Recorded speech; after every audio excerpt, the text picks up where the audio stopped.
So what we might have here is a procreational Ponzi scheme, that you're trying to have the meaning, create the meaning of future generations. So you create another generation in order to do that. But in order for them to keep themselves going, they need to produce another generation and then another generation. But eventually, as with all Ponzi schemes, this is going to go bust.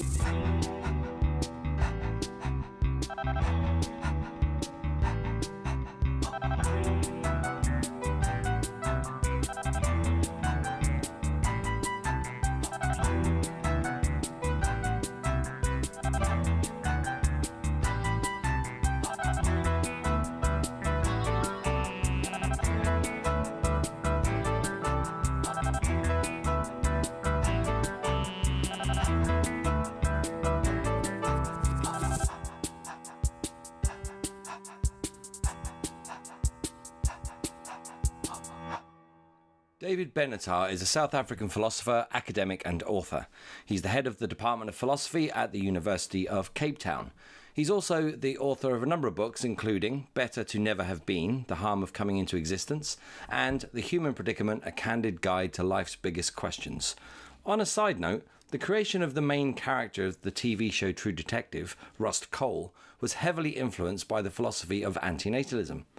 In this episode, we talk with David about anti-natalism, the concept and philosophy which postulates that coming into existence at all causes serious harm and inevitably leads to suffering, and how, as a consequence, it is morally wrong to create more sentient beings. Although this is a podcast about death, we hope by now you know how much we love life. So, of course, this doesn't fit in with David's anti-natalist philosophy of ceasing procreation. This, in turn, leaves us with a very healthy debate, and we'd love to know your views after watching. So please leave a comment or email us with your thoughts. Please support the show by liking and sharing this episode on social media, and to make sure you don't miss out on any future episodes, sign up for our newsletter at deathhangout.com. It would also be a massive help to us if you subscribe to our YouTube channel, which you can do right now by simply clicking on the subscribe button. So, settle in for this episode, the inspiration for True Detective's Rust Cohle. There's one thing about our show, David. We try to bring humor in our show.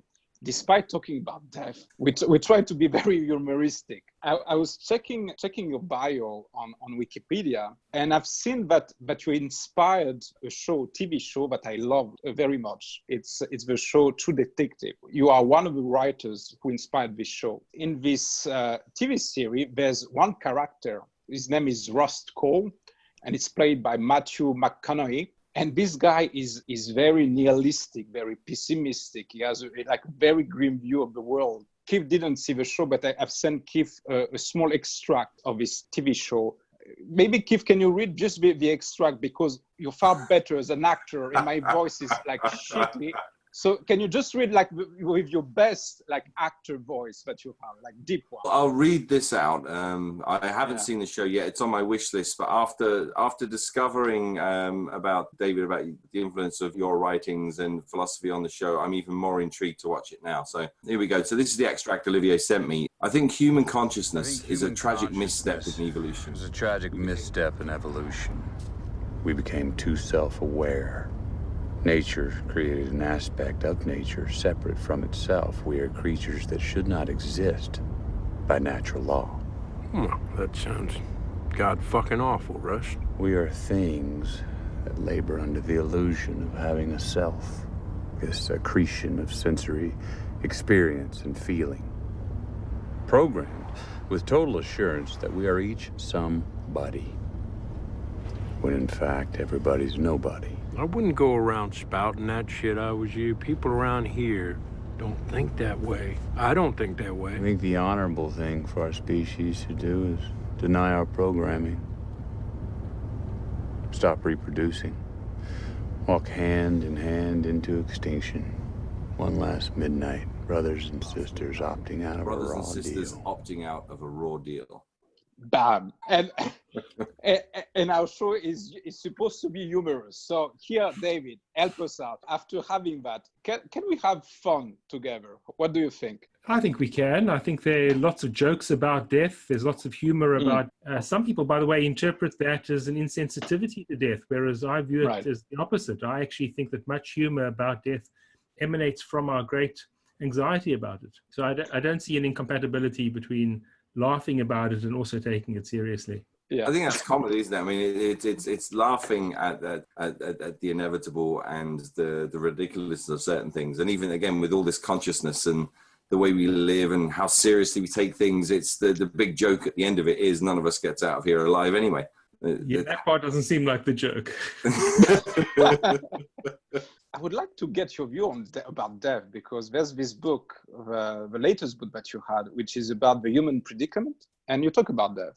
Can you tell us more about your views? So a lot of people think that I should be embracing death and thinking death is a good thing because of my views about coming into existence. So they say, well, if you think that coming into existence is bad, then better to get out of existence as soon as possible. I don't think that implication holds. I think that we can be harmed by being brought into existence and also harmed by being taken out of existence. So I do think that death is a harm. I must say I'm less confident about that than I am about the harm of coming into existence. So that is my settled view. There's some quite famous challenges to that view, the Epicurean challenge to the view that death is bad for us. And I don't pretend in that book or anywhere else to be providing a knockdown argument against the Epicureans. I don't think there is any such argument that decisively puts that Epicurean challenge to bed. But I think that if you look at the balance of considerations, we should reach the conclusion that death is in fact a harm. You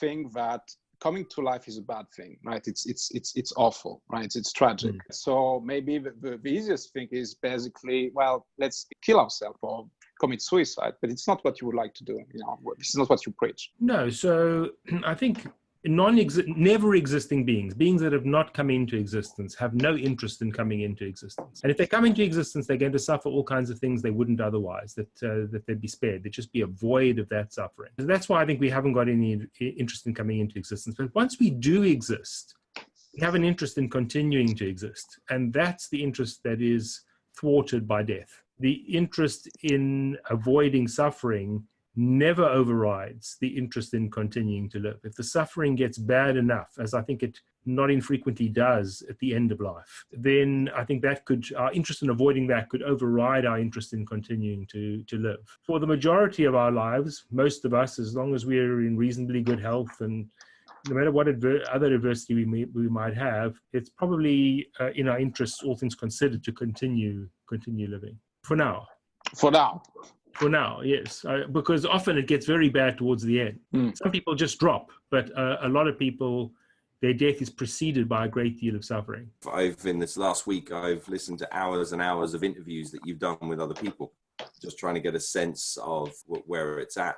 And I think you talk about this is that balance between suffering and non-suffering, and you're coming from a place of that there is far more suffering. It's about the balance between those two. But I suppose, what would you define as suffering? Well, I think it's not just suffering. I think that the bad things in life contain are much more than just suffering. Suffering I sometimes use as a kind of shorthand for the whole category of badness in life. Now, it does depend here on what view you take about the nature of well-being, about what constitutes well-being, how you assess how well off somebody is. And there are hedonistic views that reduce all of this to pain and pleasure. And then suffering would be another hedonistic category. It would be a kind of pain, or a broader category than pain. I don't want to arbitrarily restrict our discussion just to that. I think that there are other ways in which somebody might think a life goes badly. And I think the points that I make about the badness of life apply to those broader views as well. Could you elaborate on that just a little bit? I think I've seen this and I know it's come up a lot in interviews that you've done previously. I suppose rather than reducing it to just suffering, non-suffering, or the hedonistic sort of principle of pain and pleasure, you use the term badness. So it's whether it's suffering or badness. Some of the arguments are going to be, well, there's the actual human spirit itself is almost part of that, is about overcoming those things. And in a weird sort of way, that's where we get growth, we get pleasure, we get a sense of fulfillment from those things. I was having a conversation with someone yesterday where I was with the sort of anti-natalist view there. I can't settle into it yet, but I was playing devil advocate and fighting your case. for that. So that's the And- devil's advocate, is it? Yes. He looks Maybe like the devil. Maybe it's an angel's advocate. Maybe Ah. to use the accepted term of the definition. But I suppose that's where the question gets into. Is it's about measurement, isn't it? How do we measure that? How do we get to a point where we're balanced and saying, well, it is all bad? There'll be many people who have had what they would see as terrible lives, and they would say, I would do it again. And I suppose your argument against that then becomes, well, that's because we're already influenced, because we're already here. So I think where I want to get to is, what is the bad that isn't worth coming into? Well, there's lots going on in that comment of yours, and I'd like to try to unpack some of it. First of all, as I say, I don't think that everything needs to be reducible to a subjective account. So there can be bad things in a life, even if you don't experience them. This is a controversial view. Not everybody accepts this. Mm-hmm. Let's say you dedicated your entire life towards some goal, and 5 minutes after you died, everything was thwarted. In other words, everything you'd worked for was undone. Perhaps you'd written a fantastic manuscript and it got burnt 5 minutes after you died. All that effort would have been utterly wasted.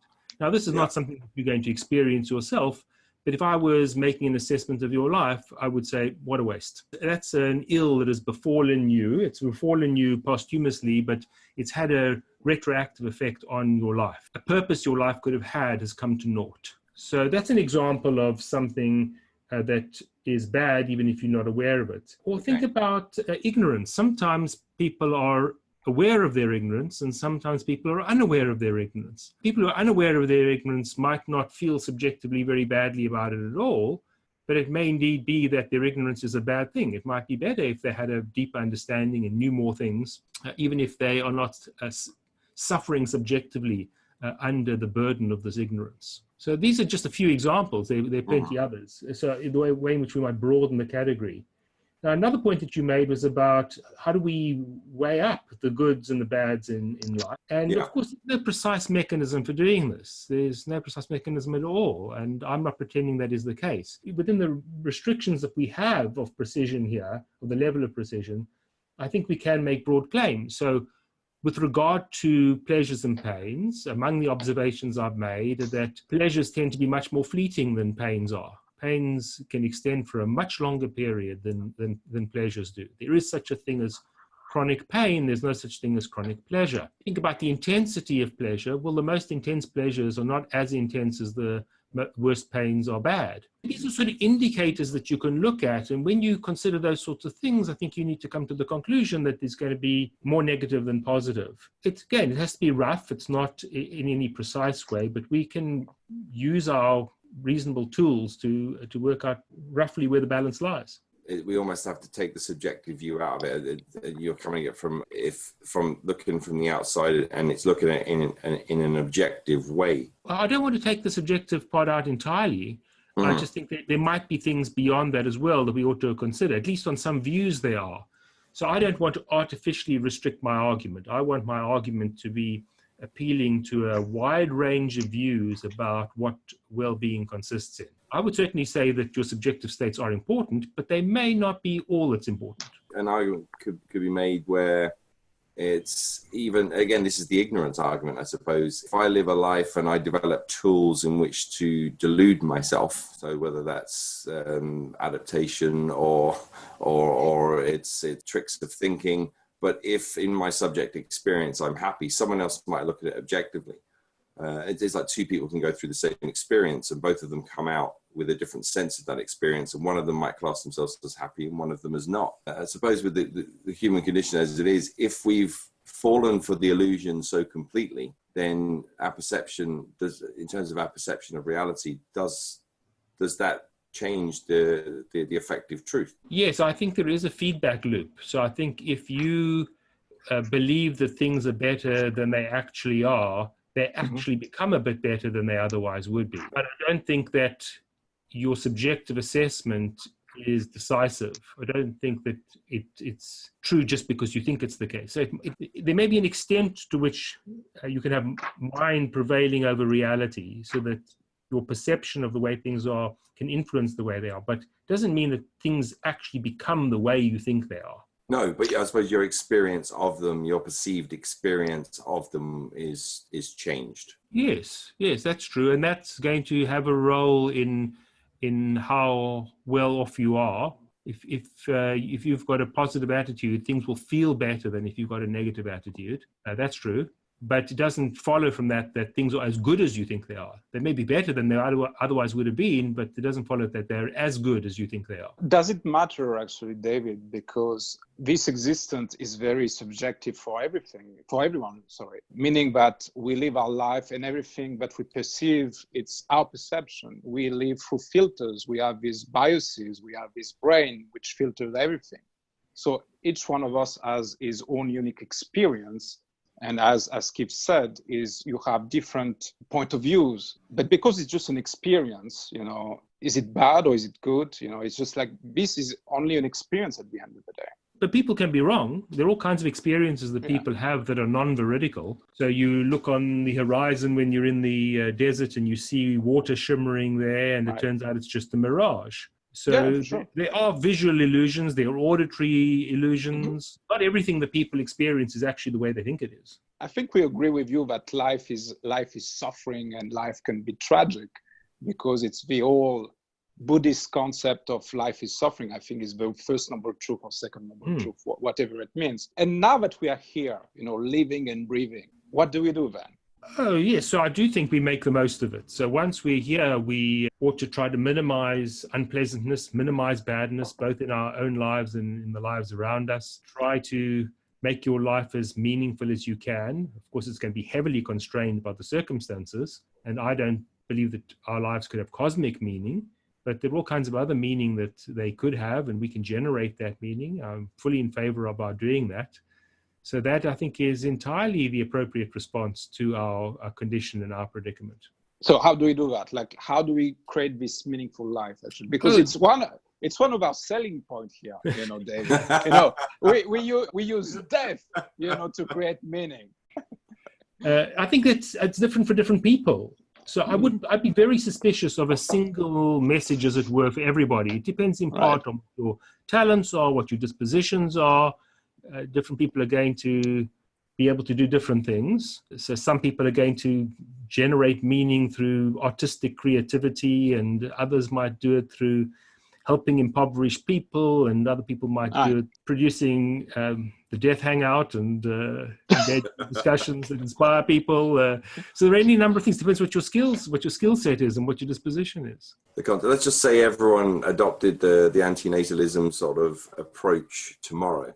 And without that legacy piece, which has come up, we spoke to Sheldon Solomon about the whole death anxiety thing, and how legacy can drive us on in a negative and a positive way.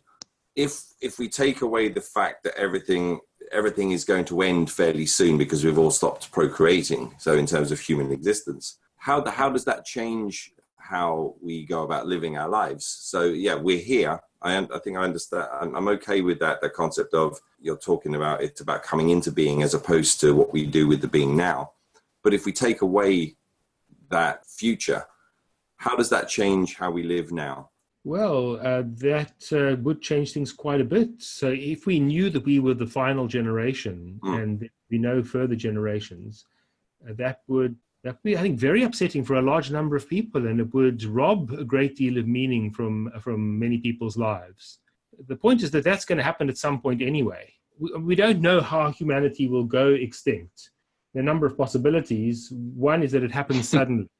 And if it happens suddenly, then nobody would have the sort of acute pre-extinction anxiety that this is the final generation. They might not know about it, might just get hit suddenly and the entire species dies. But there are other possibilities, and those include ones where humans gradually become extinct. They head towards extinction, perhaps because the planet becomes steadily more uninhabitable, and so people die out, and there's less procreation, and more of the children who are born are dying very young, and the human population wanes, and at some point it becomes clear that humanity will probably become extinct quite soon. And then these very problems that you've presented to me would arise at that point. So when people say to me, well, if everybody were to act on your anti-natalist views, then we would generate this problem. I say, well, the problem's going to occur anyway. And all you're doing by producing future generations of children is delaying the inevitable catastrophic end. We don't know the precise form of that end, but it's going to happen, and you're just delaying things. So what we might have here is a procreational Ponzi scheme, that you're trying to have the meaning, create the meaning of future generations. So you create another generation in order to do that. But in order for them to keep themselves going, they need to produce another generation and then another generation. But eventually, as with all Ponzi schemes, this is going to go bust. I don't think that people can hear you or can understand you, because here, this argument, which is very objective, I guess, it goes against everything that we have been told, our culture, our biology, our programming, everything pushes us to reproduce, right? So, but the narrative that you have, I'm not sure that it can be heard, you know, it's very difficult. And you can come with all the arguments about extinction, which, by the way, can happen faster, as you said, because of climate change. There's also the fact that our Earth will be, I think it will be swallowed by the sun in 7 billion years, because the sun will become a red giant. And then you have the argument that even the universe, I think there's a theory that it will become cold and die at some stage. So yeah, our fate, if we look like at very far, we will disappear. But it won't stop people to procreate. It's not possible. This thought, it will be just like removed. It wouldn't exist. Nobody can hear that. I agree, and I fully acknowledge that from the start. You were asking me to consider a hypothetical scenario. I'm not suggesting for a moment it's the actual scenario that everybody's going to hear this argument and then stop procreating. We were considering a purely hypothetical scenario that if everybody were to act on my view, then there would be no future generation. And then you asked me to consider what would that be like. I suppose then a question that leads from that is, it's in terms of spreading, sharing the anti-natalist view, what's the end game? Well, it's, again, a lot of people have this view that it's all or nothing. You must either convince everybody or it's no point at all. I suppose I'm doing two things. First of all, I'm just expressing what I take to be the correct view on this matter, that to bring a child into existence is a monumentally bad thing to do because of all the harm that you inflict on that being and indirectly on the beings that being will in turn produce. It's to make an argument of that kind. And then secondly, if there are some people who are convinced by that argument, and there are some who will be amenable to this, even if most people just can't hear it, they can't internalize it. There are some who find this amenable. They will not reproduce. And every child that is not produced is a child that is spared all the suffering of a life and is spared death. I actually know someone who that was in a relationship with someone for a long period of time, and they ended up separating because of that very thing. I hadn't heard of anti-natalism at this point, talking over a decade ago. But his view was that exactly what you're saying is like he didn't want to bring someone into the world. He didn't think it was right. So, and his partner wanted to have kids. So that was the, but it's interesting hearing it now because I get a flashback to that person. And I suppose what you're saying there is it's not about all or nothing. It's not about everyone. But you think even with some people taking it on board, there is a benefit. Yes. So think about a doctor who is trying to save lives, let's say. That doctor is not going to save the life of everybody on earth, every sick person on earth. But you don't think that because you can't save everybody, you ought to save nobody. So the doctor can do some good within the restricted realm. And similarly, if one advances an argument that might spare people suffering and spare death, then that's a good thing, even if only some people are going to act on it.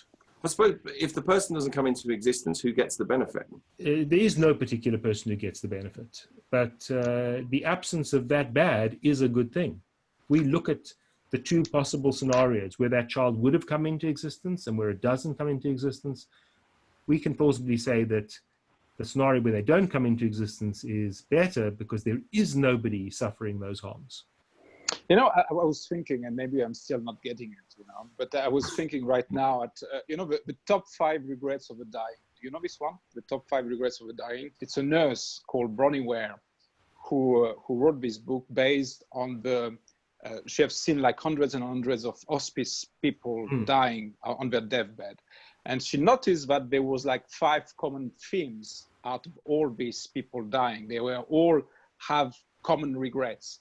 All of them, they never said, I wish I'd never been born. They all said, I wish I hadn't worked so much. I wish I had the courage to live a life true to myself, you know, all this like, but nobody regretted this life really. Everyone were happy to be there. Well, that comes back to Keith's point. He made that point earlier as well, that many people say they would do it all over again.